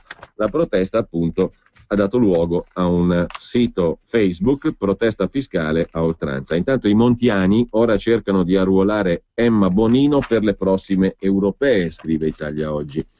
Su Italia Oggi c'è anche il commento di Pierluigi Magnaschi sulle riforme. Abbiamo parlato prima del pezzo di Gaetano Azzariti sul quotidiano comunista Il Manifesto. Secondo il direttore di Italia Oggi Magnaschi, invece, per il Senato l'unica riforma possibile è l'abolizione. La riforma rischia di provocare più guai del titolo quinto. Vediamo perché, secondo il direttore di Italia Oggi. La riforma del Senato è un enorme pateracchio. Le rivoluzioni o si fanno interamente o ti scavi la fossa, scrive Magnaschi. Partiamo dall'inizio. Dopo decenni di esitazione si è finalmente arrivati alla convinzione che il bicameralismo perfetto, nel quale cioè Camera e Senato fanno lo stesso identico lavoro, è uno spreco di tempo e denaro. Da qui la decisione di eliminare il Senato, così come si fa, o si dovrebbe, nei confronti di un ente inutile. Abolire il Senato è facile, basta modificare la Costituzione. Il caravanserraglio del Senato scomparirebbe.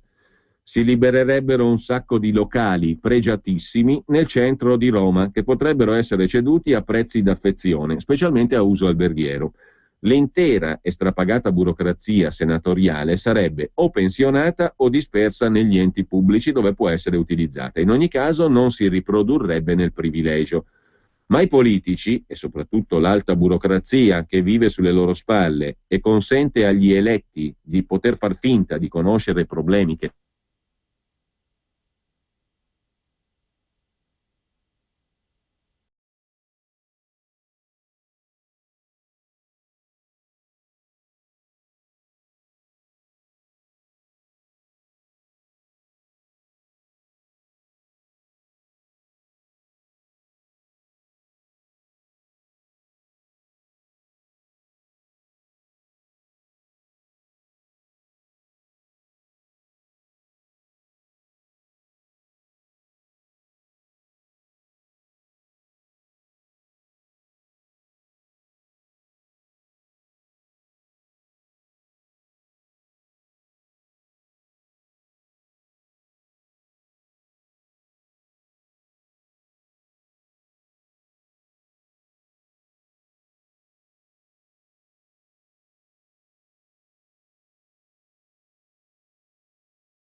o meglio tagliare. E chi s'è visto, conclude Pierluigi Magnaschi su Italia Oggi.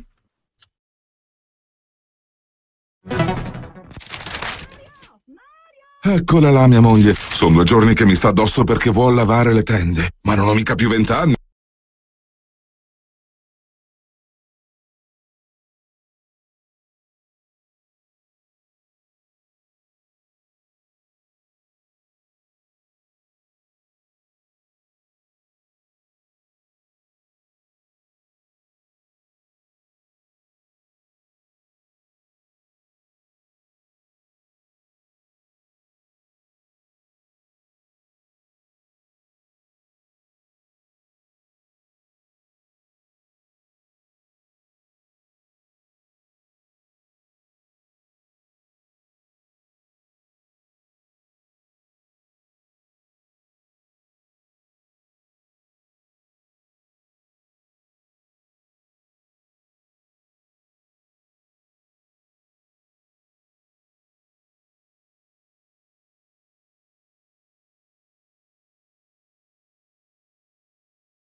Lo 02 66 23 44 22. Sempre da Italia Oggi, velocemente citiamo anche a pagina 4 l'articolo di Riccardo Ruggeri su Matteo Renzi e sul fatto che Renzi è presentato come l'ultima spiaggia per l'Italia. Forse è una genialata comunicazionale, ma è anche di sicuro una fesseria. Scrive Ruggeri, insomma, all'inizio questo Renzi era interessante, no? Mi sono trovato ad avere una certa speranza nei confronti di Matteo Renzi, però con Renzi c'è da sottolineare che l'eventuale critica viene subito derubricata come offesa personale. Lo dice semplificando uno dei più stretti collaboratori di Renzi, un certo Nardella, scrive Riccardo Ruggeri, il quale ha precisato: chi sta con noi è un riformatore, chi no è un nemico del paese. Giorni fa mi sono sentito in sintonia con le critiche fatte da Travaglio e da Passera sull'Italicum e sul nuovo Senato, due leggi impresentabili, ma poi ho provato vergogna. Insomma, lo confesso, scrive Ruggeri, questa atmosfera da caccia alle streghe, creata da costoro, mi mette disagio. Viene fuori il limite del posizionamento di Renzi come ultima chance del paese. Questa tesi, che Renzi è l'ultima spiaggia, l'ultima chance del paese, è una genialata forse in termini di comunicazione e ha avuto pure successo. Peccato che sia una fesseria. Dopo De Gaulle non sono più comparsi uomini della provvidenza e non ne abbiamo bisogno. Mi avevano fatto credere di essere stato sdoganato e invece vorrebbero sotto sotto che portassi il cervello all'ammasso.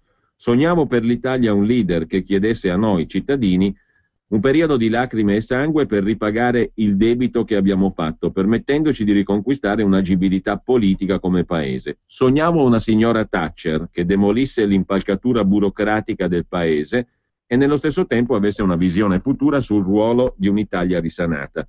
Per ora nulla di tutto questo, solo un giornaliero profluvio di parole e di annunci, da parte di fastidiosi sciami, di petulanti zanzare, che mi costringono a premere in continuazione il tasto muto del telecomando. Comunque, guai trarre ora delle conclusioni negative. È troppo presto, calma e gesso, come si diceva in officina. Pagina 5 invece di Italia Oggi c'è l'intervista di Goffredo Pistelli al fiscalista Viktor Ukmar. Il codice tributario è pronto, dice Ukmar, è uno strumento che Renzi potrebbe far approvare subito. È stato preparato da una decina di docenti ed è arrivato in Parlamento. Renzi mi piace, dice Ukmar, ha buona volontà, buono spirito, anche se dovrebbe dotarsi di uno staff più qualificato politicamente e scientificamente. Un tempo nei concorsi universitari c'era uno scontro fra scuole accademiche, oggi sono questioni di talamo e di affari. I tagli più facili, quelli delle municipalizzate comunali, che si sono ridotte a rifugio di politici trombati e loro amici. Credo nell'Europa, anche se l'euro ci ha penalizzato con un cambio un po' troppo duro, dice il fiscalista Ukmar. Mentre a pagina 6 di Italia Oggi il commento di Michele Magno sul prodotto interno lordo, il PIL, è una vera fregnaccia il PIL, alla quale l'Unione Europea lega il suo e purtroppo anche il nostro destino. Già nel 1934 il suo autore, il bielorusso Simon Kuznets, ne aveva preso le distanze. Ce la faranno Renzi e Padoan a rispettare i vincoli europei sul deficit, a dare una scossa al PIL, a quello che è universalmente ritenuto il simbolo dell'economia? Vedremo. Vediamone però qualche aspetto. L'economista bielorusso Simon Kuznets, ideatore del PIL come lo conosciamo oggi, già nel 1934 avvertiva il Congresso degli Stati Uniti che il benessere di un paese difficilmente può essere dedotto solo dalla misura del reddito nazionale, che non considerava attività svolte al di fuori del mercato come volontariato e lavoro domestico, e le esternalità negative, sociali e ambientali, del sistema produttivo. Insomma, il PIL è una fregnaccia, solo che l'Unione Europea ci ha legato il suo e il nostro destino al PIL. Infine, sempre da Italia Oggi, un articolo dedicato a Gianluca Buonanno, vercellese di Borgosesia, deputato leghista dopo una carriera di amministratore locale. L'onorevole Spigolo, titola Italia Oggi, il suo cabaret è seguito dai deputati di ogni partito. È il deputato leghista che agita i pesci nell'emiciclo, indispettendo la Boldrini. E ancora da Italia Oggi il commento di Gianfranco Morra sull'Occidente, che adesso è passato dal sadismo al masochismo, dall'odio contro le razze diverse a quello verso se stesso, con delle decisioni, vedi Hollande, non di rado ridicole fino alla demenza. E l'ultima segnalazione è quella dell'articolo di Roberto Giardina da Berlino su Angela Merkel, che se ne frega delle elezioni europee, introduce la retribuzione minima e la pensione a 63 anni, le europee non le sente come suo problema, le interessa solo far felici i tedeschi, tutti si preoccupano delle prossime europee, i post-fascisti di Marine Le Pen diventeranno il primo partito in Francia, Hollande è corso ai ripari troppo tardi, è poco probabile che gli elettori si facciano sedurre da Ségolène. Che faranno i grillini? Beppe supererà la squadra di Silvio, Matteo Renzi crescerà o perderà voti? L'unica a non preoccuparsi è Frau Angela. Sarà inquieta ma non lo dà a vedere, soprattutto non sembra intenzionata a cambiare rotta. L'AfD, Alternative für Deutschland, gli anti-europei di Alternative für Deutschland, hanno mancato per un soffio l'entrata al Bundestag, alle elezioni politiche di fine settembre. Entreranno senza alcun dubbio al Parlamento europeo. Ci sarebbero riusciti anche se la Corte Costituzionale tedesca non avesse dichiarato illegittimo lo sbarramento al 3%, considerato poco democratico. Perché invece la Corte chiude gli occhi sul limite al 5% nel voto nazionale? Perché, spiegano i giudici, una proporzionale assoluta renderebbe più complicato il lavoro del governo a Berlino. Come dire, il voto tedesco è importante, di quello europeo possiamo non preoccuparci. Comunque l'AfD appare già spaccato, con la base in rivolta contro il capo, considerato troppo autoritario. E gli anti-europeisti di casa sua ce l'hanno con la Merkel per motivi opposti a quelli di Madame Marine Le Pen, della Lega o dei grillini. La accusano di essere troppo debole nei confronti dei peccatori dell'euro, come noi o i greci, manipolata dall'italiano Mario Draghi, presidente della BCE, che sarebbe più sensibile ai problemi dei suoi connazionali che ai diritti dei risparmiatori tedeschi. La cancelliera, inoltre, è convinta che un cedimento in extremis sarebbe segno di debolezza. Qualcosa fa o induce a fare, per la verità. Draghi promette un intervento fino a 1.000 miliardi di euro per uscire dalla crisi. Perfino la Bundesbank sembra condiscendente, per il resto la Merkel è convinta che basti operare per il meglio a casa sua, casa propria, a Berlino. Sarà possibile andare in pensione a 63 anni, con 4 anni d'anticipo, benché molti vogliono lavorare più a lungo, e si introduce la paga minima di 8,5 euro all'ora, ma non per tutti. Si metteranno paletti agli aiuti sociali per chi arriva da fuori Germania senza avere un lavoro stabile, e la Merkel appare preoccupata per l'immigrazione incontrollata di bulgari e romeni, che l'anno scorso sono giunti in Germania quasi 1 milione di immigrati. La Germania sarà accusata di razzismo come la Svizzera? I disoccupati sono al minimo storico. Per l'anno prossimo il bilancio, per la prima volta dopo 45 anni, tornerà in pareggio. Con i debiti non si esce dalla crisi, è convinta Angela Merkel e buona parte dei tedeschi, compresi socialdemocratici, verdi e molti dell'estrema sinistra. Ho visto il documentario su Berlinguer, conclude Roberto Giardina. Meglio del previsto, Veltroni non veltroneggia, si piange sullo schermo e anche in platea. Ma io sono stato colpito da un discorso del Berlinguer, credo 77. Fa l'elogio dell'austerità, della morale in politica, esattamente le stesse parole di Frau Angela. Lasciamo Italia Oggi e torniamo a questo punto brevemente al Corriere della Sera. Vediamo il primo piano di politica, naturalmente, con le misure che il governo varerà oggi nel documento di economia e finanza. Crescita e spese, una terapia d'urto, promette Renzi, più vicini a chi guadagna meno, avanti sugli stipendi ai dirigenti. Matteo Renzi all'uscita da Palazzo Chigi ieri è entrato in libreria per comprare i libri di Rodotà e Tremonti, ci informa il Corriere. Che poi, quali sono i punti del DEF, del documento di economia e finanza? Chi lavora per le amministrazioni pubbliche non potrà guadagnare più degli emolumenti del Presidente della Repubblica, cioè 239.000 euro. Finora il tetto era invece quello del primo Presidente di Cassazione, che è salito sopra i 300.000 euro.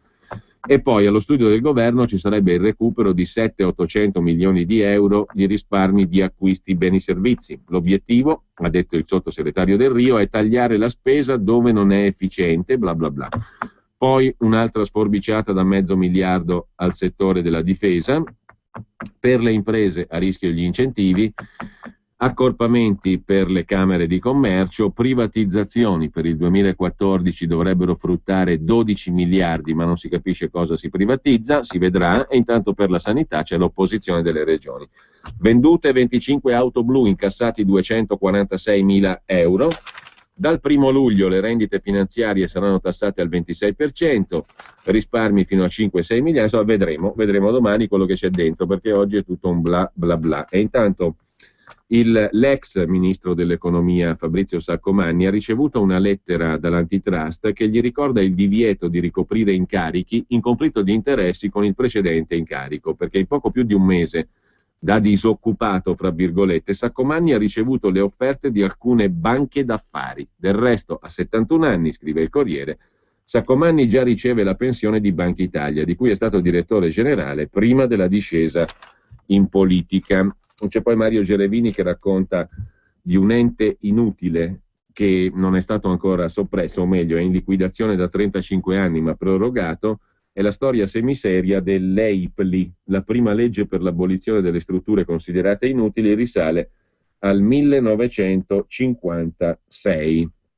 Il trasferimento di funzioni dall'EIPLI all'Acqua SpA è cominciato nel 2002. C'è ancora un commissario che guida gli attualmente esistenti 140 dipendenti. Di che cosa si tratta di questa EIPLI? Tra i tanti casi noti o meno noti c'è appunto questo di EIPLI, che sta per Ente per lo sviluppo dell'irrigazione e la trasformazione fondiaria in Puglia, Lucania, Irpinia. Il suo compito è dare soluzioni al problema approvvigionamento idrico. Non è soppresso, ma non è neanche pienamente attivo. Solo per alcune funzioni, comunque importanti, come la gestione di gare d'appalto. Eppure, quest'anno sono 35 anni che è stato messo in liquidazione da una legge dello Stato. Lo stesso azionista che però ne proroga l'attività decreto dopo decreto, con poltrone e costi. Dal 2002 è attiva un'altra società a capitale pubblico, Acqua SpA, alla quale sono state formalmente ma non effettivamente trasferite le funzioni del soppresso EIPLI. L'ente è talmente vivo che il commissario straordinario lo considera strategico e indispensabile per il Mezzogiorno d'Italia.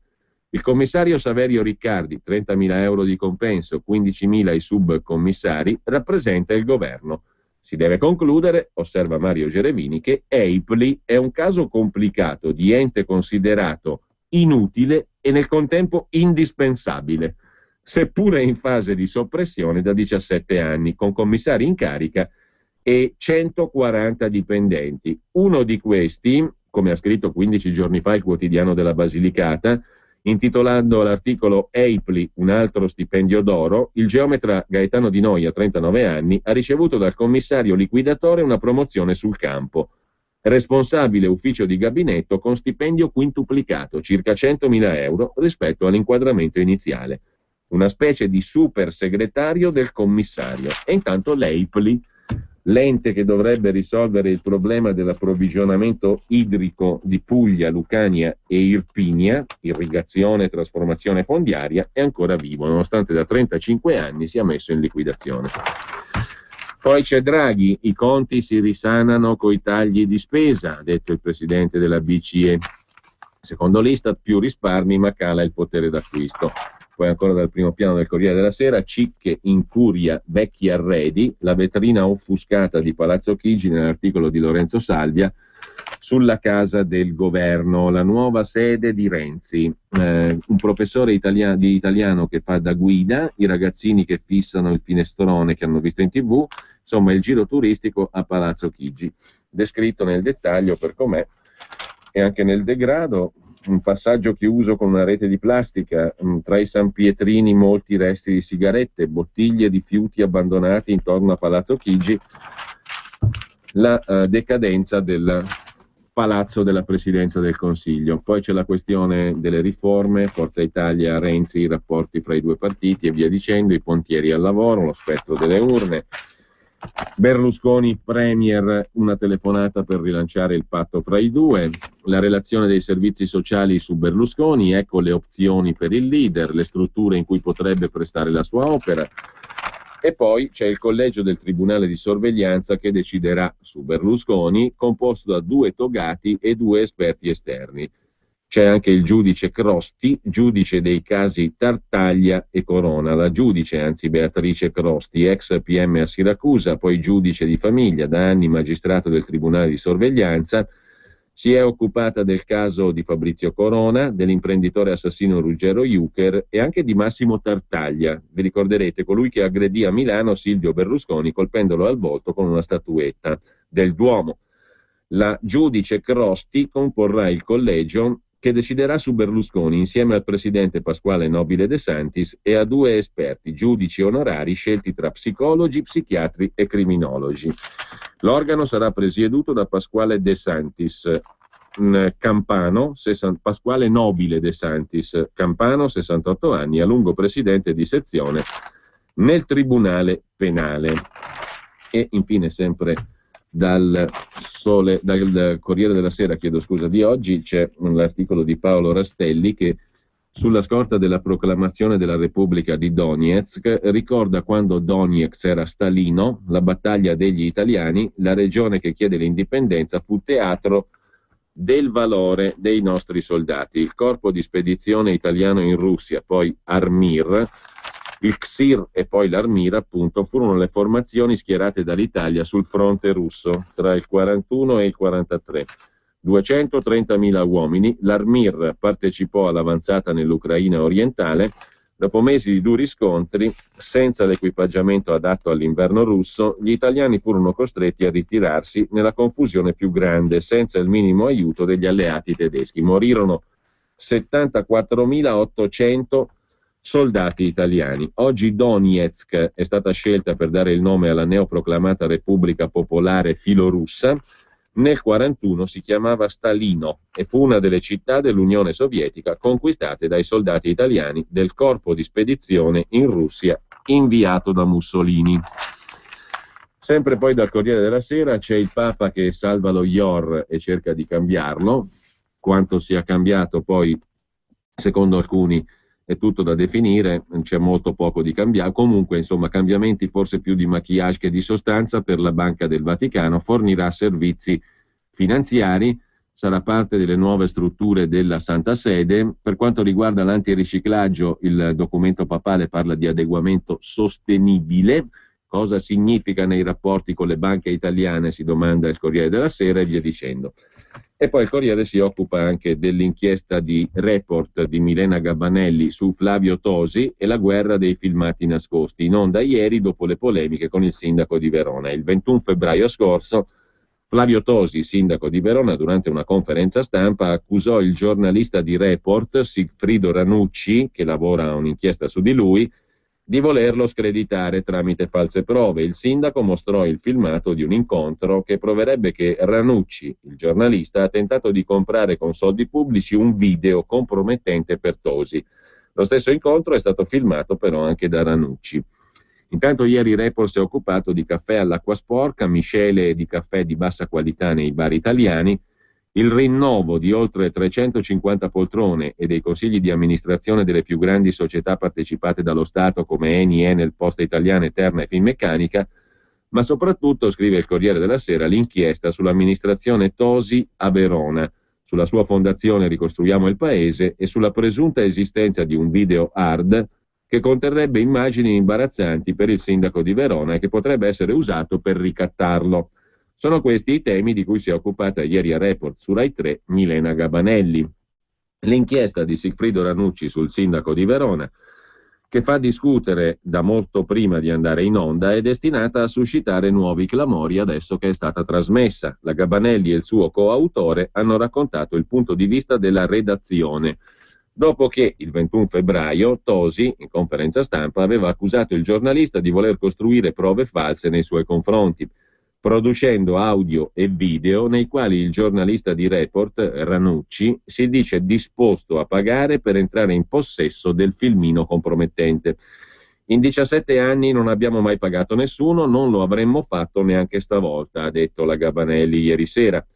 Le due persone che hanno registrato l'incontro con il giornalista di Report, il cantante leghista Sergio Borsato e Massimo Giacobbo, la cui identità non era uscita fino a ieri, non sapevano che anche Ranucci si era munito di telecamera. Report ieri ha trasmesso il video che nessuno aveva ancora visto, l'incontro tra Ranucci e Borsato prima dell'arrivo di Giacobbo.